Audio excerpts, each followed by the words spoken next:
Well, the Nebraska Lead Program began over 40 years ago to help develop agricultural leaders for Nebraska's future generations.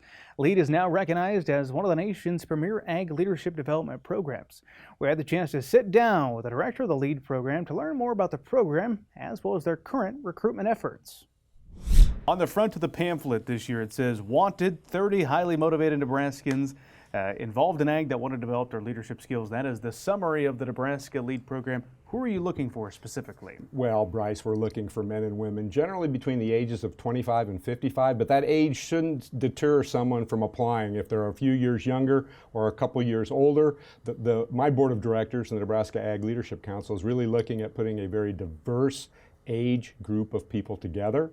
We're looking for those men and women. They're passionate about agriculture. They want to take that first step on their leadership journey, and they want to find out what they're really passionate about, and we're going to help them do that. What are they signing up for when they enroll in the when they apply, I should say, for the Nebraska Lead Program? What's that look like? Well, let's not scare them off, but it is a big time commitment, and almost 1,200 Nebraskans have done it. So it can be done. I know everybody's really busy nowadays, but during our 2 years when they're in the program, they're going to study local, state, and national issues that first year. There's 6 3-day seminars that happen across the state of Nebraska.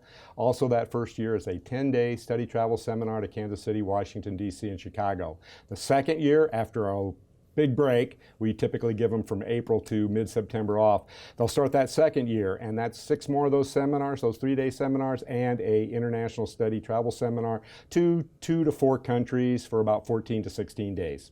Pretty impressive lineup that you get people through in these 2 years. And if you go back in time for the Lead Program, something you continue here in 2023 as you're looking for the next class, it's all about developing people's leadership skills in the state of Nebraska, develop them for the ag industry. What are some of the people who go through the Lead Program? What do they go on to do, Terry? Well, many of them, several of them, have gone on to be Nebraska state senators, and I think that's very important that rural Nebraska has their voice in our state legislature. You know, we have one United States senator and Senator Fisher, but many of them get involved in the Grower Association and the commodity boards. You know, Bryce, they go back to their communities, large, small, rural, urban, and they get involved. They make their communities a better place to live, work, and play. You know, economic development, county commissioners, city councils, school boards, hospital boards, youth organizations that they work with.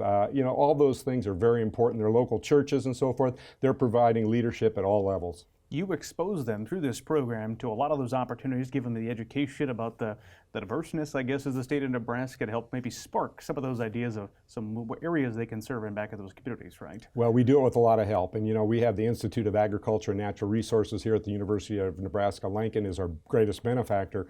But when I look at the state colleges and the rest of the sister organizations of the university system, along with some of the community colleges, they're all involved providing experts to help provide those experiences. And that's what we are. We're an transformational travel and experiential leadership development program. I can guarantee the people out there that go through the program, you're not going to be writing a research paper. You're not going to be learning a whole bunch of theory things. You're going to learn real grassroots leadership. Lead Class 42, applications due June 15th. What's the first step if somebody wants to get more information, perhaps apply? Well, the first step is to find out more about the program, and they can do that by giving my office a call, 402-472-6810. Chances are they may know someone in their community that's been through the program. We can connect them with those individuals if they don't know someone.